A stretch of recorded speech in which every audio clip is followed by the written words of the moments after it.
ಅಂತ ಹೇಳ್ತೀನಿ. ಕಡಲೆಬೇಳೆ ಚಿಕ್ಕ ಲೋಟದಾಗೆ 2 ಲೋಟ ಹಾಕೊಂಡಿದ್ದೀನಿ. ಒಣಮೆಣಸಿನ್ಕಾಯಿ, ಶುಂಠಿ, ಸ್ವಲ್ಪ ಚಕ್ಕೆ, 2 ಲವಂಗ.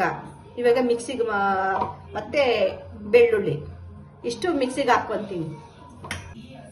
ಇವಾಗ ನೋಡಿ ಈ ತರ ರುಬ್ಕೊಂಡಿದ್ದೀನಿ. ನುಣ್ಣಗೆ ರುಬ್ಕೊಂಬಾರ್ದು, ಈ ತರ ತರ್ತರಿಯಾಗಿದ್ರೆ ಈ ತರ ಬೇಳೆ ಕಾಣಬೇಕು. ಮಸಾಲೆ ಹೊಡೆಗೆ ಅದೇ ಚೆನ್ನಾಗಿರೋ ಟೇಸ್ಟ್ ಆಗಿ. ಇದಕ್ಕೆ 2 ಈರುಳ್ಳಿ ಹಚ್ಕೊಂಡಿದ್ದೀನಿ. ದಪ್ಪ ದಪ್ಪ ಈರುಳ್ಳಿ 2 ಹಚ್ಕೊಂಡಿದ್ದೀನಿ. ಸ್ವಲ್ಪ ಕೊತ್ತಂಬರಿ ಸೊಪ್ಪು ಹಚ್ಕೊಂಡಿದ್ದೀನಿ. ಹಸಿಮೆಣಸಿನ್ಕಾಯಿ ಖಾರ ಎಲ್ಲ ಅದ್ರೊಳಗೆ ಹಾಕೊಂಡಿರ್ತೀವಿ. ಒಣಮೆಣಸಿನ್ಕಾಯಿ ರುಬ್ಕೊಂಡಿದ್ದೀನಿ. ಇದಕ್ಕೆ ರುಚಿಗೆ ತಕ್ಕಷ್ಟು ಉಪ್ಪು ಹಾಕೊಂಡು ಮಿಕ್ಸ್ ಮಾಡ್ಕೊಂಡ್ಬಿಡೋಣ.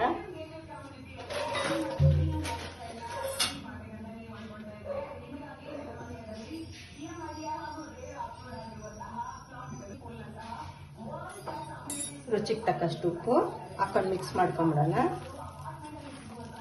ನೋಡಿ ಈ ತರ ಕಲಸ್ಕೊಬೇಕು ಉಪ್ಪು ಎಲ್ಲ ಹಾಕೊಂಡು.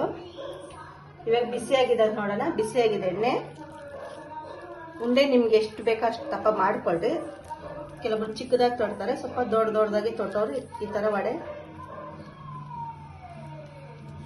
ಈ ತರ ತಟ್ಟಾಕಿ ಚೆನ್ನಾಗಿರ್ತದೆ. ನಿಧಾನಕ್ಕೆ ಎಣ್ಣೆ ಇದೆ, ನಿಧಾನಕ್ಕೆ ಬಿಡಿ.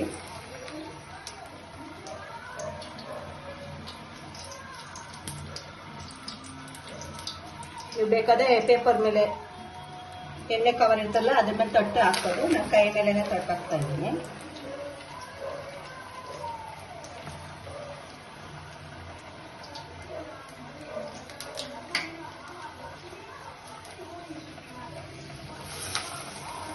ಈಗ ಮಸಾಲೆ ವಡೆ ರೆಡಿ ಆಗಿದೆ. ಈ ತರ ಬೇಯಿಸ್ಕೊಳ್ಳಿ. 2 ಕಡೆನೂ ಚೆನ್ನಾಗಿ ಬೆಂದಿರಬೇಕು, ಅವಾಗ ಟೇಸ್ಟ್ ಚೆನ್ನಾಗಿರೋದು. ಒಂದ್ಸತಿ ನೀವು ಮನೆಗೆ ಟ್ರೈ ಮಾಡಿ, ಹೇಗಿದೆ ಅಂತ ಕಮೆಂಟ್ ಮಾಡಿ.